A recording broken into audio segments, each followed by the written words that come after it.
In the sweltering dawn of July 1845, a harsh wind swept across the barren plains of East Texas, carrying with it the promise of salvation and the stench of despair. Before the first campfire was lit, 300 desperate souls queued beneath a blistering sun, their gaunt faces streaked with dust and tears. Shockingly, fewer than 50 would ever leave the Damnation family's redemption camps alive.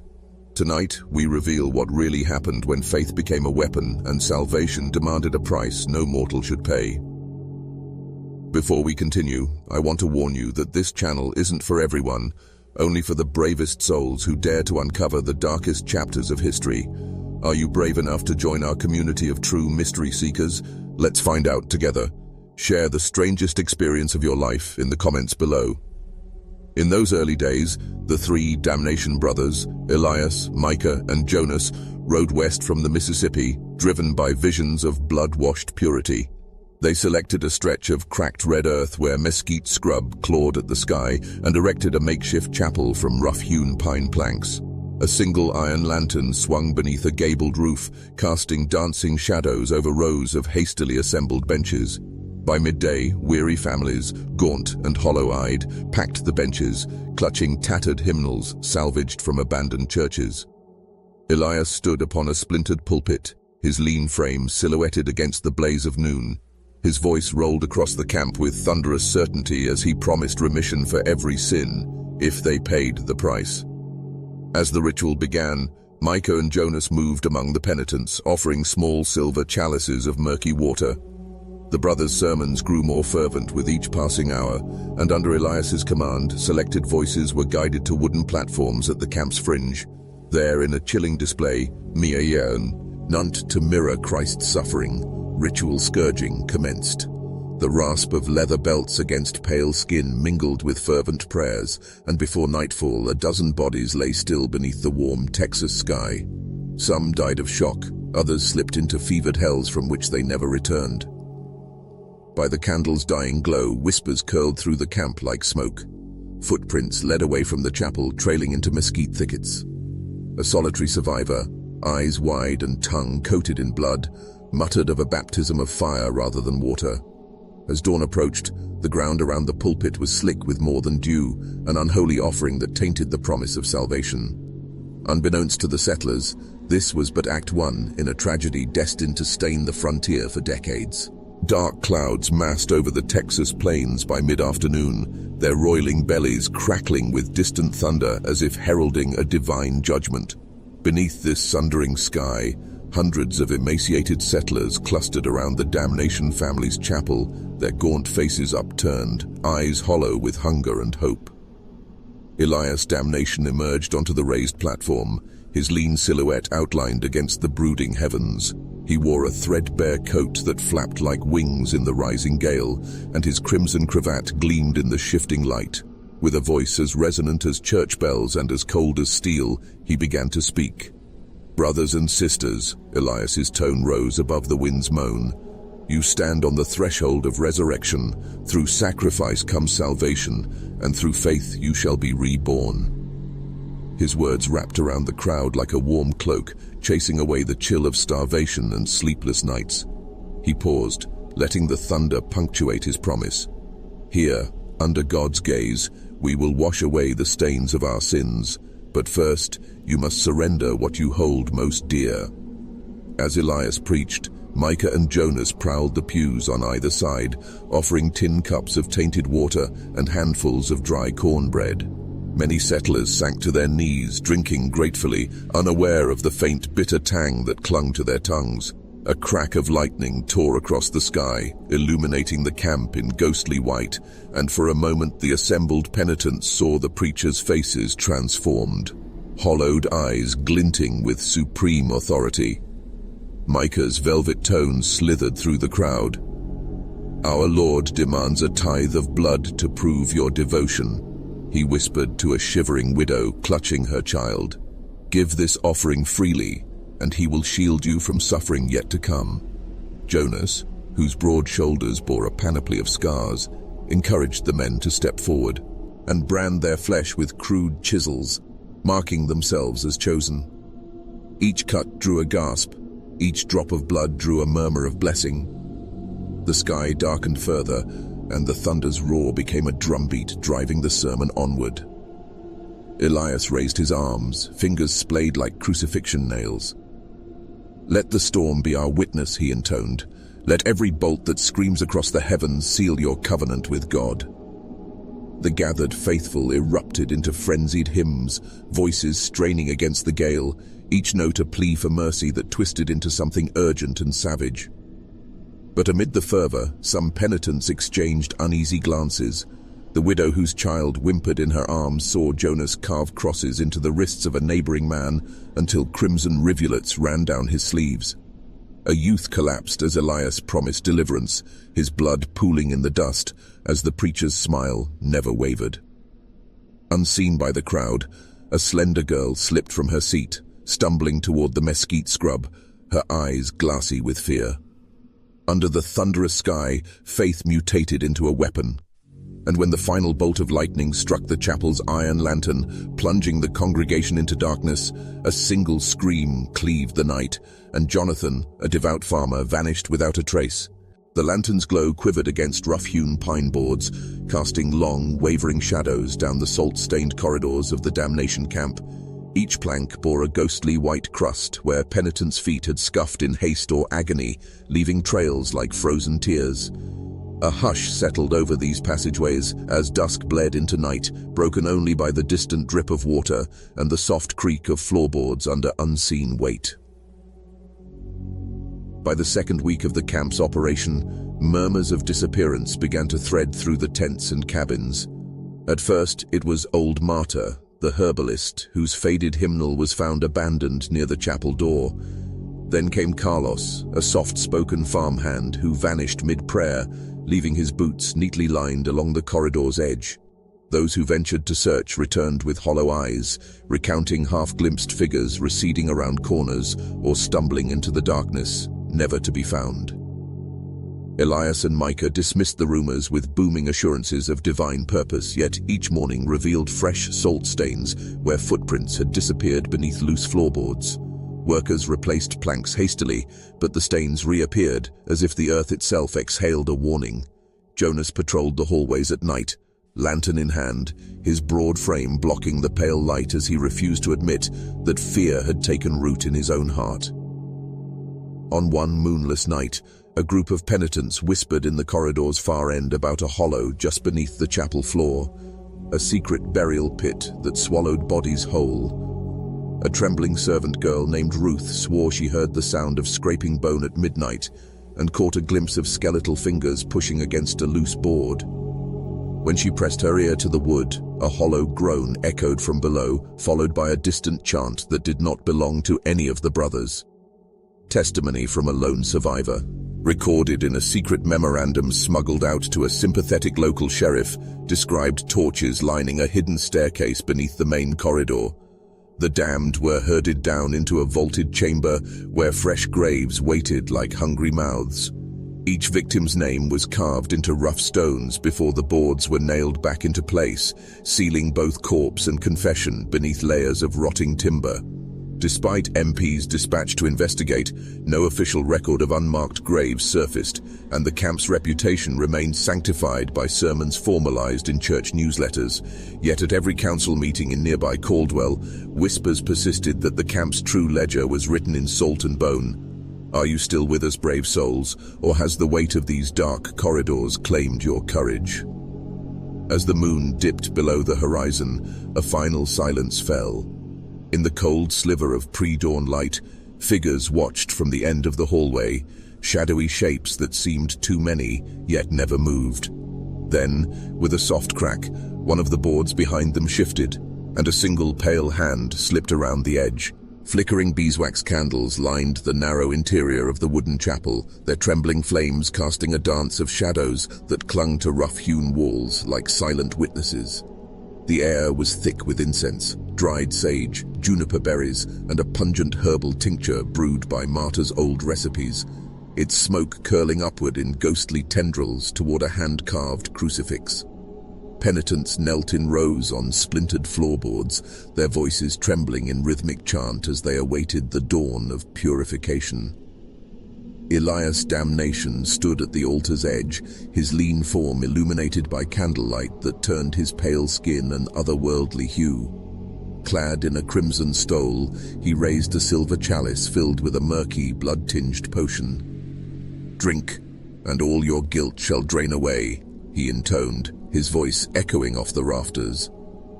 One by one, the faithful raised their heads, lips stained red by the ritual dose of the tincture. A bitter, metallic tang spread through their mouths, and many trembled as the concoction burned its way down their throats. To the left, Micah held a length of braided horsehair, the infamous scourge, its leather lashes oiled and ready. He moved with surgical precision among the kneeling penitents, whispering blessings in a voice as soft as velvet before the lashes fell. Each crack split the silence, met by the chorus of murmured hallelujahs. Some cried out, tears mingling with sweat on hollow cheeks. Others remained stoic, eyes glazed as if transcending pain. Jonas watched from the doorway, lantern in hand, his broad shoulders hunched against a chill that seeped into his bones. Behind the altar, a low groan emanated from a hidden trapdoor. Moments later, a young man emerged, wrists raw where Jonas's chisel had carved a baptismal cross. He stumbled toward the altar, his lips unmoving but eyes alight with fevered devotion.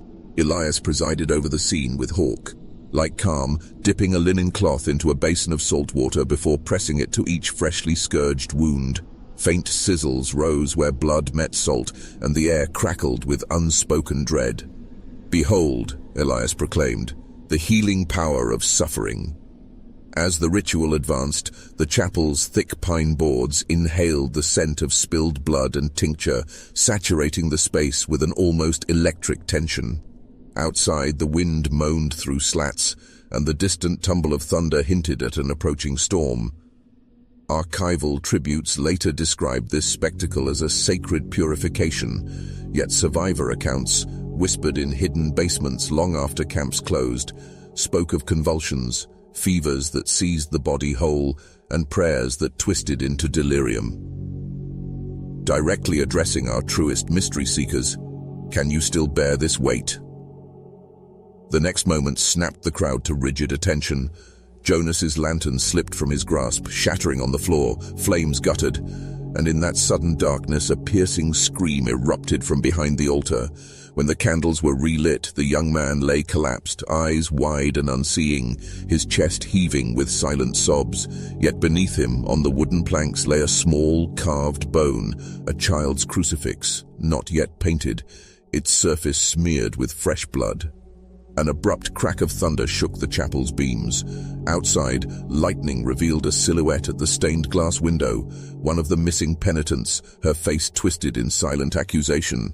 Then, as if drawn back by unseen hands, she vanished into the storm. Under a blood-red moon, the camp's midnight hush felt like a living thing, coiling into every cabin and tent.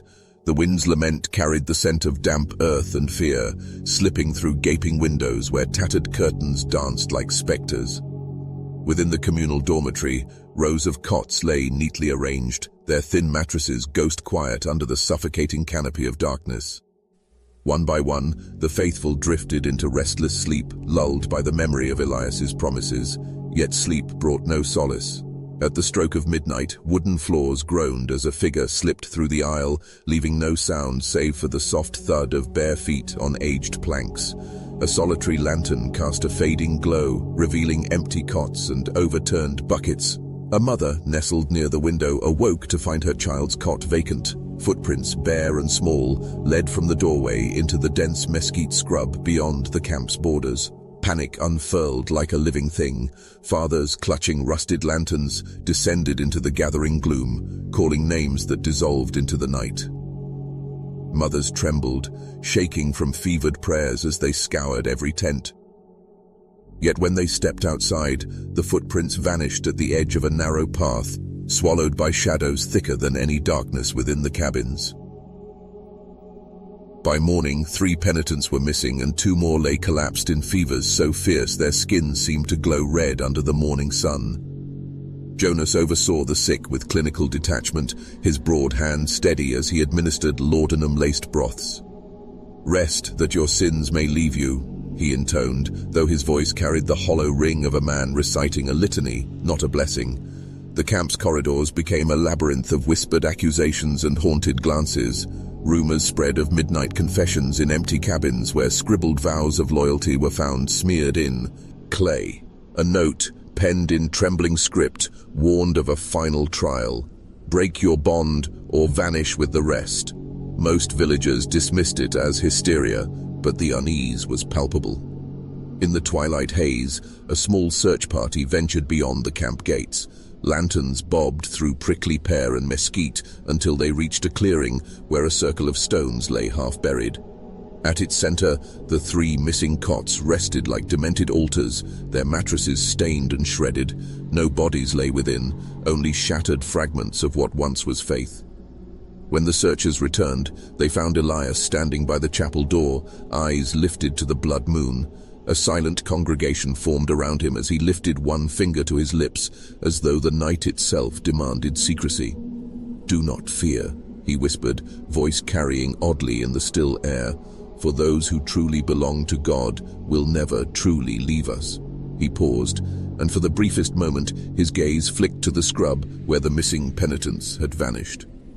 Then, without another word, he stepped back into the shadows, leaving the crowd to wonder whether salvation had claimed their loved ones, or something far darker.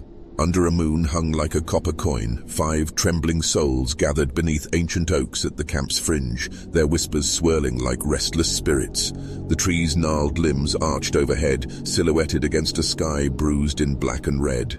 The survivors, Mary, a gaunt seamstress clutching her daughter's trembling hand, Samuel, a weathered blacksmith whose broad frame betrayed exhaustion, Esther, the mute child with eyes too old for her years, Jacob, a widower whose wife had vanished, and Ruth, the herbalist whose knowledge once offered comfort, huddled in fearful communion.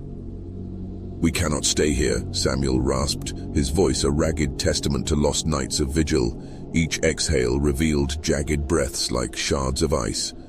"They'll come for us next." His words sank into the hush, deeper than the earth under their feet. Ruth's gaze darted toward the silent chapel, its windows aglow with flickering lamplight. "The salt-board corridors," she whispered, recalling the hidden trapdoor and the groan of buried bones. "It's worse than we feared." In her trembling fingers, she held a scrap of parchment. An illicit note slipped beneath a tent flap. "Speak, and you'll join the restless." The words swam before her eyes as the wind plucked at her skirts, urging haste. Esther, her face painted in moon shadow stripes, pointed toward a narrow trail that wound into mesquite scrub. "They said a road leads to Caldwell," she mouthed in sign, her tiny fingers tracing an invisible path. Jacob knelt to embrace her, pressing a gentle finger against his own throat, a silent thank you, tempered by dread. Mary pressed her daughter close as Samuel produced 2 battered lanterns, their glass panels streaked with grime. They lit the wicks, and flames sputtered against the night. 4 figures cast elongated shadows, like twisted reflections of hope and fear. Ruth produced a small satchel of right sage, tucking it into Samuel's belt. "Burn this at the crossroads," she urged. "It might blind their watchers." He nodded, though his jaw clenched at the thought of magic in these desperate times. A low moan drifted on the wind, an eerie lullaby that twisted Samuel's stomach into knots. "It's the laments," Jacob muttered, voice brittle. "They carry beyond the walls." Mary's daughter whimpered, and Esther pressed her small fist to her lips, offering silent comfort. Time fractured as they tread the uneven path. Each step crunched over brittle leaves, and the camp's orange glow receded, swallowed by the fissures of night. Yet every rustle of mesquite fronds sent spikes of terror through their veins. Shadows flitted at the periphery, too human to be mere branches, yet too faint to chase. Behind them, the chapel's lantern sank below the horizon, and the mournful chorus of penitent hymns faded. Ahead, the road to Caldwell glimmered like a promise woven of moonlight and dust. And when they reached the first crossroads, Samuel paused, raising the lantern. The others watched as he scattered the sage, flames licking the sage in hissing arcs.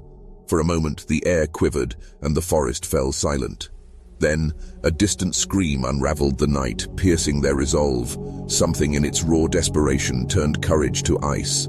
4 lanterns flickered, and the survivors exchanged glances, their fragile alliance bound by terror and hope. They knew the path ahead was no less treacherous than the one they left behind. By the second month of the Damnation camps, rumors of Elias's hypnotic crimson gaze had spread beyond the frontier settlements.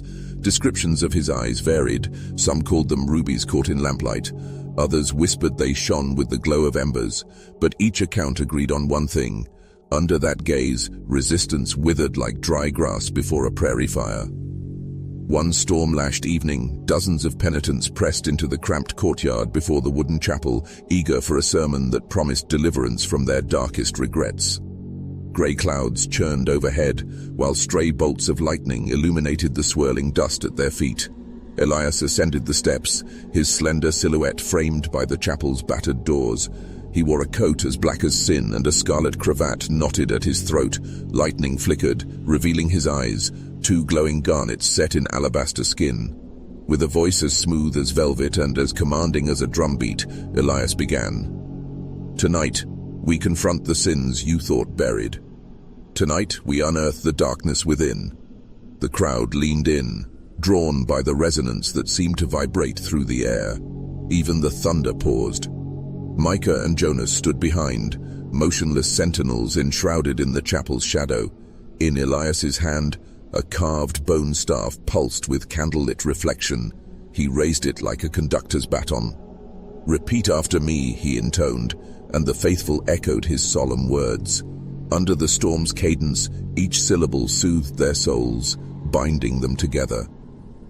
As the sermon unfurled, Elias's crimson eyes flicked over the congregation, locking onto faces with unnerving clarity. Mary, who had lost her husband to fever, gasped as memories she had hidden deep within her mind surged to the surface. Samuel, the blacksmith, felt his convictions melt, replaced by urgent devotion. Esther's small hands trembled at the intercession, yet she remained silent, her grief too profound for speech. Elias paused, voice dropping to a whisper that cut through the thunder. "Some of you fear that your worst crimes shall see the light, but fear not, for in confession lies freedom." Steps crunched on the courtyard stones as penitents filed forward, voicing whispers of betrayal, jealousy, and loss. One by one, they knelt before Elias, their confessions fueling the hush. Moments later, Micah raised a brass censer, scattering acrid smoke that swirled around the penitents like ethereal chains. Jonas guided each kneeling figure toward the chapel's entrance, where carved idols awaited behind closed doors. The air throbbed with a silent drumbeat as the smoke settled. Without warning, lightning illuminated the chapel's window panes, etched with crosses and crowned skulls, casting fractured shadows that danced across the penitents. Elias's voice soared, each command laced with hypnotic force. "Embrace the path set before you, drink from the chalice and be reborn." Another flash of lightning revealed movement, figures slipping away into the darkness, drawn by unseen hands.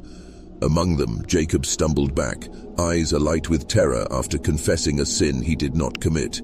His face contorted, and he bolted toward the thick mesquite, disappearing into the storm's maw. As the thunder resumed its roar, Elias lowered his staff. The remaining penitents stood frozen, their faces pale in the flickering lamplight. A single word echoed through the courtyard, carried on the wind: "Yield." Their eyes lifted, but Elias and the chapel door stood empty.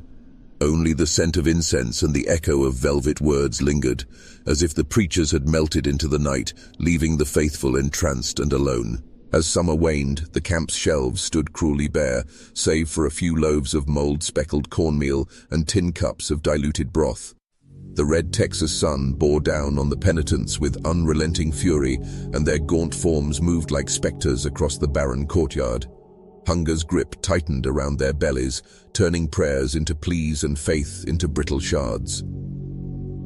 Behind the chapel's barricaded doors, the Damnation brothers convened under flickering lanterns. Elias paced, voice low, reviewing his ledger with practiced detachment. Micah stirred a pot of stained water mixed with ground roots, nodding as the pungent aroma drifted through the wood. Jonas rubbed his jaw, eyes flickering with haunted calculation. Each ration was spoken for, yet the camp's storehouses remained suspiciously empty. That morning, settlers had awoken to angry chalk marks on the chapel door. "Feed us, or forfeit your salvation." Elias dismissed the scrawl with a sermon promising divine deliverance. "Anguish now is but a crucible that tempers your soul." Yet behind his eyes, a gleam of triumph flickered. Famine, he knew, forged absolute obedience as surely as flames purified silver. In the midday haze, a line formed at the makeshift granary, where Micah doled out scrawny bowls of porridge that tasted of dust and desperation. Children whimpered as they clutched empty shells of broth, and mothers pressed waxy hands to their swollen bellies. Samuel, the blacksmith-turned-reluctant servant, confronted Micah, his voice cracked with fury. "You promised sustenance for the faithful. We are dying." Micah's smirk was as cold as the iron scoop he wielded. "Suffering is the truest form of testament," he replied, "and each hunger-thin body here is a testament to your devotion." At dusk, a few daredevils crept toward the wilderness edge, seeking wild roots or stray game. More than one never returned. Ned. That night, the wind carried their desperate howls back to the camp, mingling with the mournful hymns emanating from the chapel. Some penitents began to whisper that the prey was driven off by Jonas's men with silent arrows and flickering torches, an unseen barrier erected to starve the faithful into compliance. Survivor testimonies later described a ritual known as the Blessing of the Bones, held under the blood-red sky. Penitents gathered, emaciated forms leaning on each other, as a lone lantern illuminated a small table piled with skeletal remains.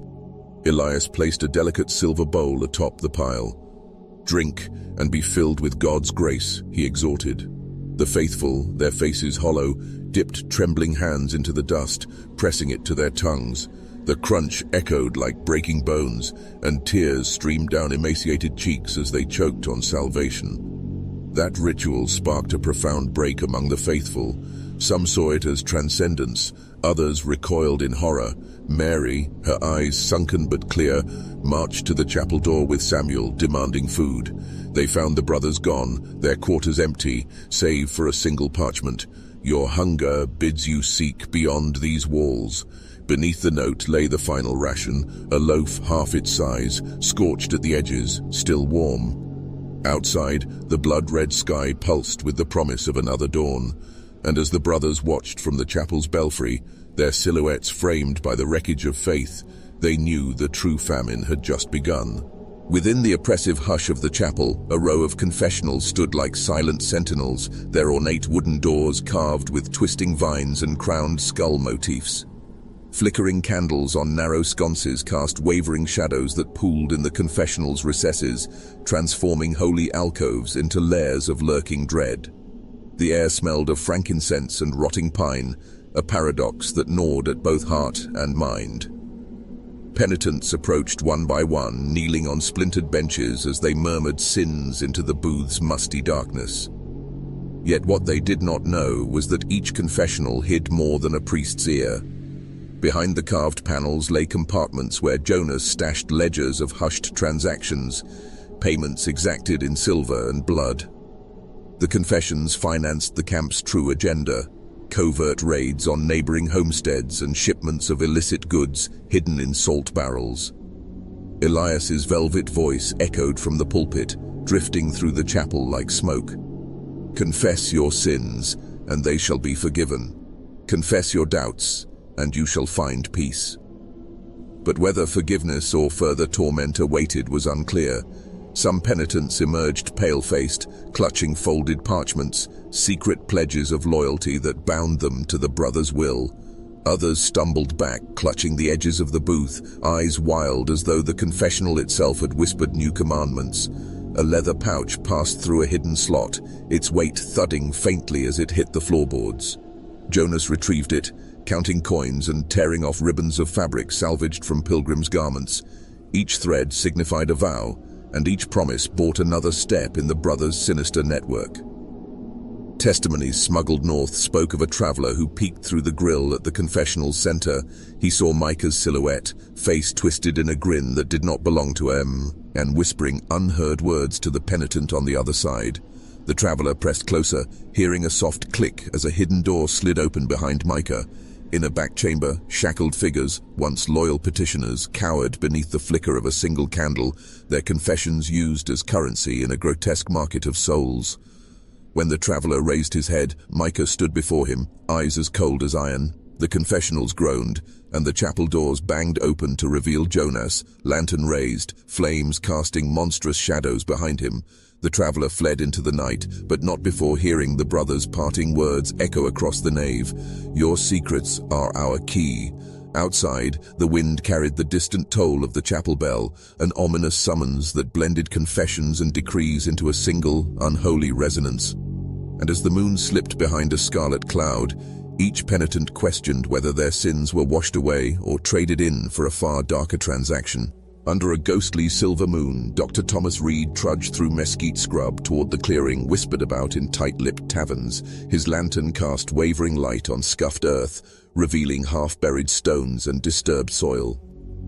Kneeling at the clearing's center, he uncovered a shallow pit lined with bleached bones, ribs, femurs, and shattered skull fragments glinting in pale moonlight. The stench of rot had long since faded, replaced by the bitter tang of salt and decay. As a trained physician, Reed's breath hitched. He counted the bones, 15 adults, 3 children, 1 infant. Each bore crude markings, crosses and tally marks carved by a steady hand after death. When he brushed ash aside, a scrap of tattered fabric emerged, its crimson threads matching the Sisters of Salvation's emblem. Reed's journal entry later would call this a necropolis of the forsaken. He rose uneasily, lantern illuminating the forest's black silhouettes. The camp lay half a mile distant, its iron lanterns flickering in an almost mocking rhythm. Rumors had claimed the bone pit was legend, a dark tale to frighten disobedient converts. Now Reed's leather satchel held proof that the camp's promise of redemption was payment in flesh and blood. Weeks earlier, he had arrived under the guise of offering medical aid, lured by Elias's offer of unbridled resources. The doctor quickly discerned that the camp's ministrations leaned toward purging sickness with punishments rather than cures. Yet each attempt to question the brothers met with honeyed assurances or veiled threats. "Some must pass beyond before true healing can begin," Elias had said, his crimson gaze unblinking. Now, under the moon's jaundiced eye, Reed studied the bones. A skull lay split at the crown, a surgical incision ill-suited to any medical benefit. Another skeleton's wrists bore deep grooves, as though bound and bounce, but again until death claimed the captive. He catalogued each fragment in careful script, hands shaking with both dread and indignation. Then a distant toll rang out from the chapel's bell. It tolled 7 times, a summons for chapter service. Reed knew he had little time. Slipping the bone's most damning fragments into his satchel, he rose, lantern swinging as he retreated. Yet he could not shake the sensation of unseen eyes tracking his every move. Back at the doctor's tent, an actual tent he had erected beyond camp limits, Reed penned a plea to the Harris County Sheriff. His words bled across the page. "They bury their deeds beneath wood and salt. I have seen their ledger in bone." As dawn approached, he folded the letter, tucking it into an envelope sealed with black wax. However, when the sheriff's deputy arrived 3 days later, he found Reed's tent empty. A single boot lay by the entrance, crusted in salt. The doctor himself had vanished, as though swallowed by the land he sought to save. All that remained was the shallow pit, its bones packed tighter by the wind, waiting for another moonlit reckoning. Marshal Gideon Clark and journalist Amelia Hart arrived at the perimeter of the Damnation camp just as dusk bled into twilight. Their horses' hooves sank into sand tinged red by the dying sun. Clark, his badge glinting dull in the fading light, carried a rifle for both protection and authority. Hart cradled her notebook, quill poised, ready to capture every nuance of the camp's whispered atrocities. They found the chapel first, its wooden steeple leaning as if burdened by unseen weight. A low moan drifted through cracked shutters, a lament intertwined with distant sobs. Clark's jaw tightened. "That sound," he muttered, "like souls in torment." Hart's pen hovered above her parchment. "We've entered a confession of horrors," she replied, voice barely above the wail. Stepping onto the creaking porch, they heard a soft click, then a hollow cry as a shutter swung open. Pale lamplight spilled across warped floorboards, revealing no living soul. Inside, pews sat empty, save for tattered hymnals strewn across aisles. The altar candles flickered despite no breeze.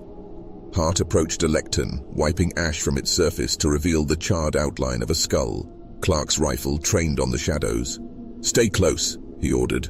A sudden rush of wind snuffed the candles, plunging them into darkness. The marshal's lantern sputtered. Hart's quill paused mid-air. Then, from the rear of the chapel, emerged a figure draped in tattered robes. Its face was hidden. Its wails undulated like living pain. Clark leveled his rifle, but Hart placed a firm hand on his arm. "Hold. This is their weapon." The figure pointed a skeletal finger toward the sacristy, a hidden door beneath the altar. They discovered the door cracked open, hinges groaning as though in anguish.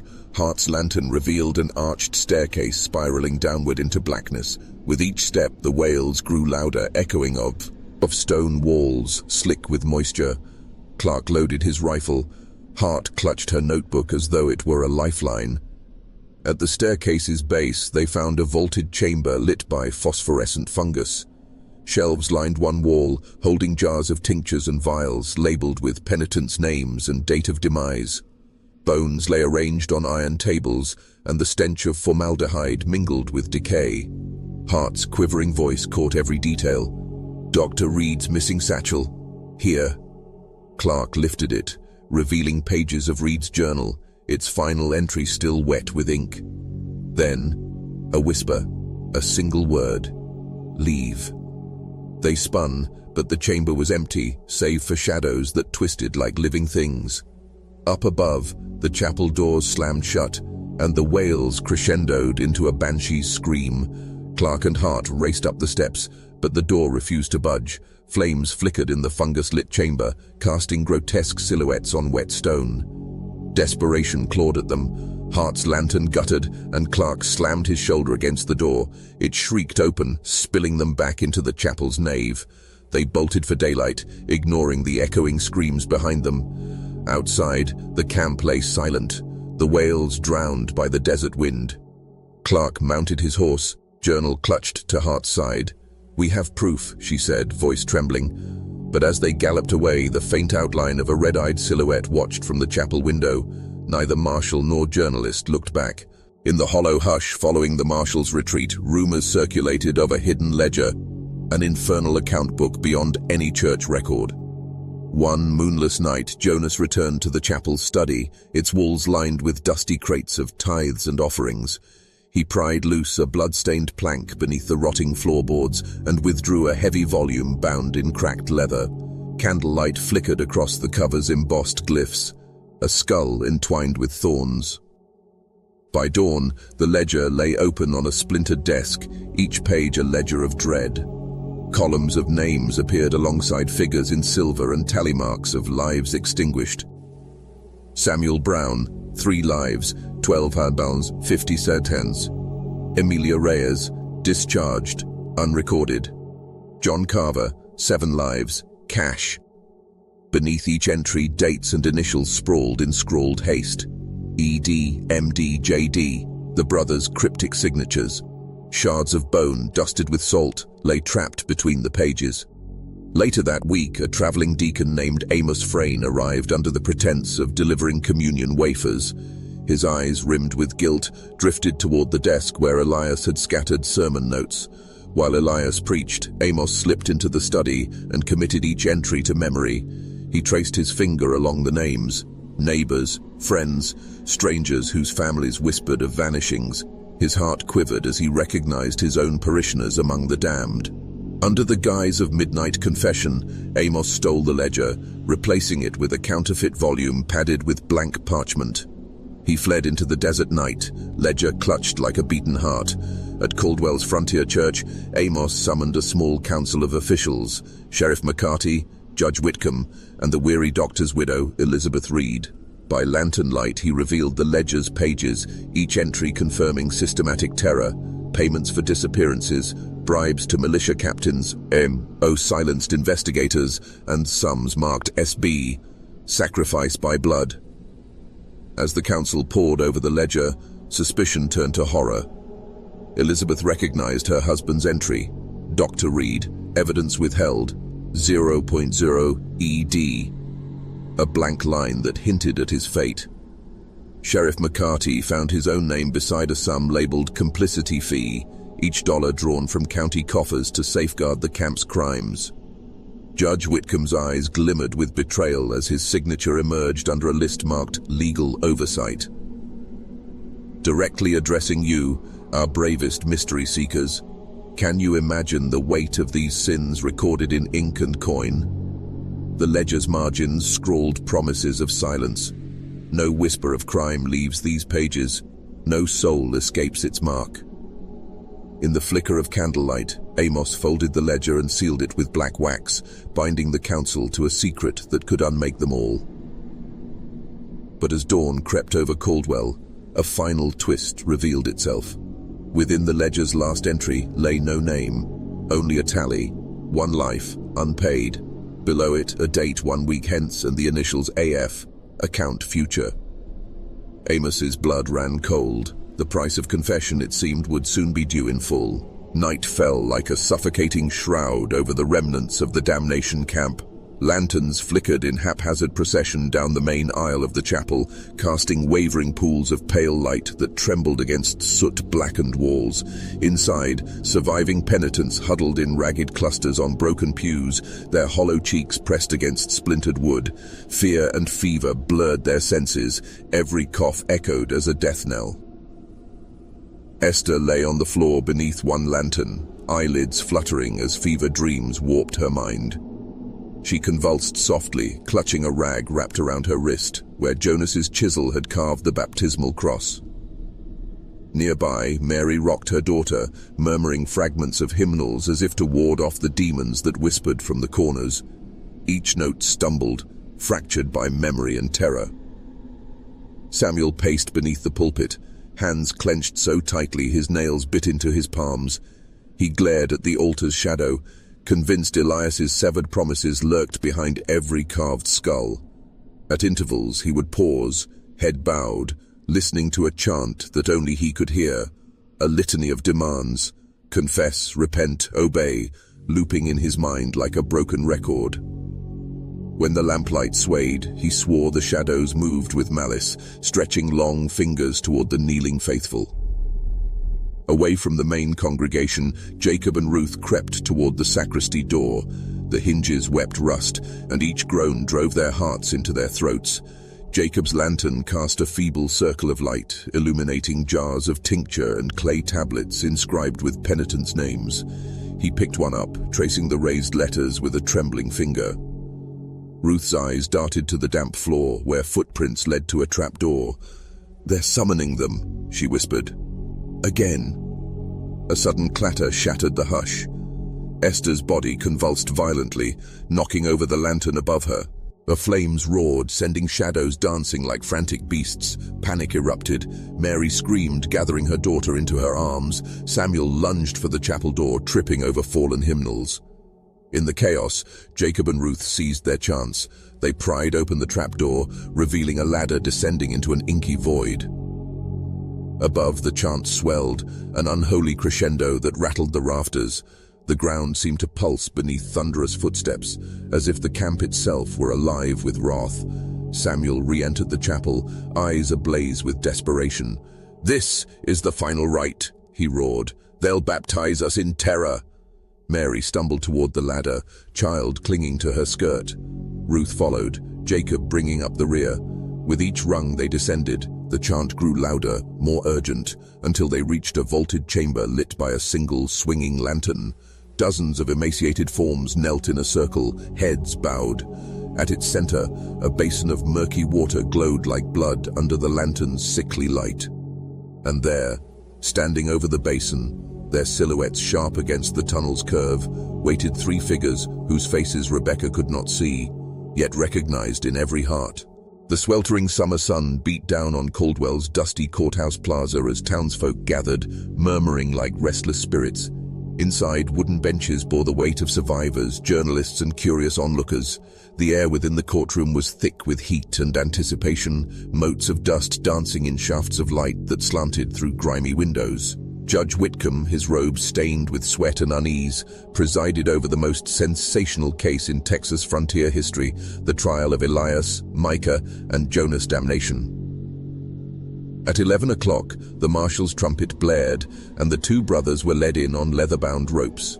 Elias, calm beneath the glare, met each gaze with unblinking serenity. Micah's lips twitched into a half-smile, Jonas's scarred cheek flushed red, but his posture remained rigid as iron. The sheriff unlocked a battered wooden box and produced the infernal ledger, its pages newly bound by waxed ribbon.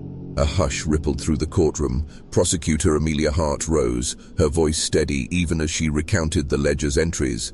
The tithes paid for disappearances, the bribes to militia captains, and the tally of lives extinguished. She called first to the stand Elizabeth Reed, whose husband had vanished after exposing the bone pit. Elizabeth's testimony dripped with grief. She described her husband's blood-spattered notes and the way Jonas's eyes had glinted when he pressed the scalpel to Dr. Reed's temple. Next, Amos Frayne recited his own terror, how he memorized every line of the ledger before fleeing under cover of night. His hands trembled as he described bribes labeled Judge Whitcomb, $50, a revelation that sent a collective tremor through the audience. The judge cleared his throat, reddening, but allowed the testimony to stand. Then came Mary Fletcher, the gaunt seamstress turned reluctant witness. She recounted the midnight baptisms in the hidden chamber, the basin of murky water, and the muffled screams that echoed beneath the chapel floor. Gasps echoed as she lifted a vial containing salt-stained bone fragments, evidence smuggled through a crack in the evidence box. By mid-afternoon, jurors exchanged uneasy glances. Elias's defense attorney argued divine sanction and lack of proof for murder, pointing to rumors and hearsay. Micah remained mute.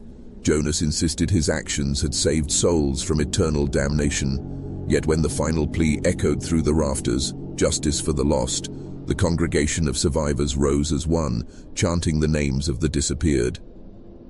Closing arguments concluded, and Judge Whitcomb instructed the jury. The door creaked.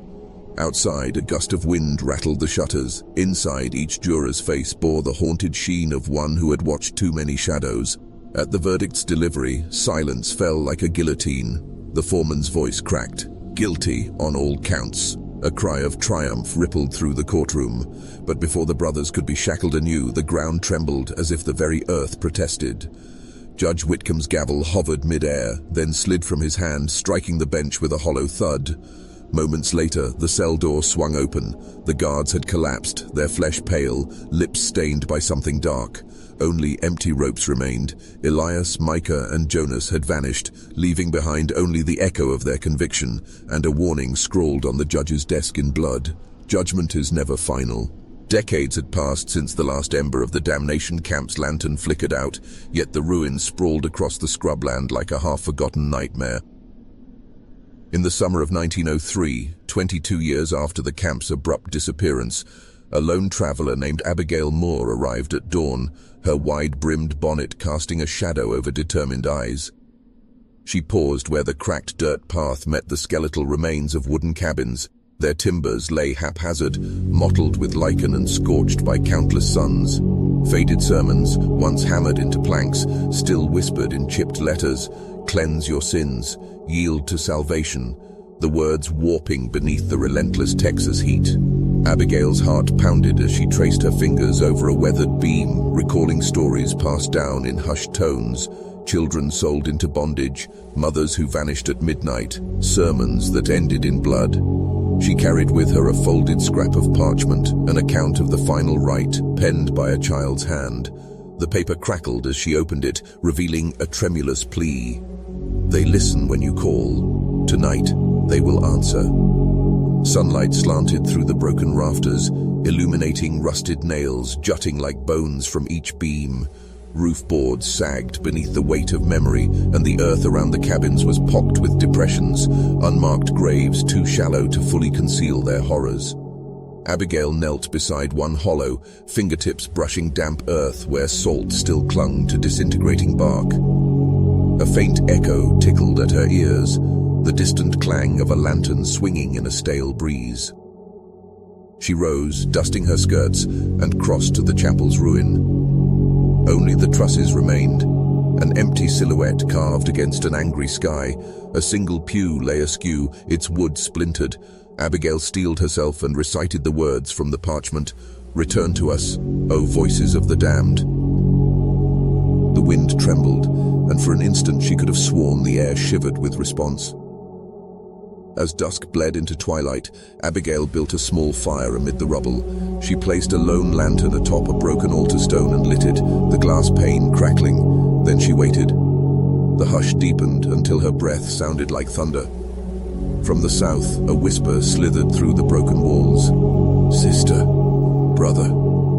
The voice was thin, like a ribbon of smoke, yet as clear as a bell toll. Abigail's pulse surged. "Who calls?" she demanded, voice trembling with equal parts dread and hope. Silence answered, until the lantern flickered and the ruins shifted. A low chant rose, so faint it could have been her imagination. "Confess, obey, remain." The words carved themselves into her mind, tracing the old hymns with a cruelty she had long feared forgotten. She stood, resolve blooming with terror. "I will not yield," she declared. Yet the chant swelled, filling the empty rafters until it became a roaring liturgy of the lost. Abigail's knees buckled as the final whisper reached her ears. "We are forever damned." Then, stillness. The lantern's flame snapped out. In the collapsing dark, Abigail Moore realized the final horror. Salvation had never left these grounds, and the camp's whispers were not echoes of the past, but living shadows that would never let her go. Morning mist curled through the hollow frames of cabins and chapel ruins, each splintered beam and rusted nail, an echo of voices long silenced. The wind sighed through empty doorways where hymnal pages once rustled and the fervent footsteps of the damned once fell. Over decades, wild grasses have claimed the dust-choked yard, softening its sharp edges until memory feels like a half-forgotten dream. An old leather-bound journal found hidden beneath a collapsed pew reads like a whispered testament. On its final page, an unsteady hand scrawled a simple plea: "Do not let their voices fade." Yet when the sun sank each evening, some visitors swear they still hear distant hymns, a single soprano note lingering beyond reason, trailed by what sounds like a rasping breath in the gloom. Archaeologists who surveyed the site reported that their instruments faintly recorded rhythmic thumps beneath foundation stones, as though a heartbeat persisted long after its owner had vanished. Local folklore intertwines with eyewitness fragments, stories of lantern light bobbing among ruins, fading rather than guiding. Ranch hands claim the faint scraping of leather belts at dawn, reminiscent of a ritual never quite complete. A few scholars have speculated that these lingering traces reflect the camp's darkest secret. Faith twisted into trauma leaves a stain that time cannot wash away. For those who dare to step among these shadows, the ruins offer a silent warning. Some sins resonate beyond the grave, and salvation, once corrupted, never truly lets go.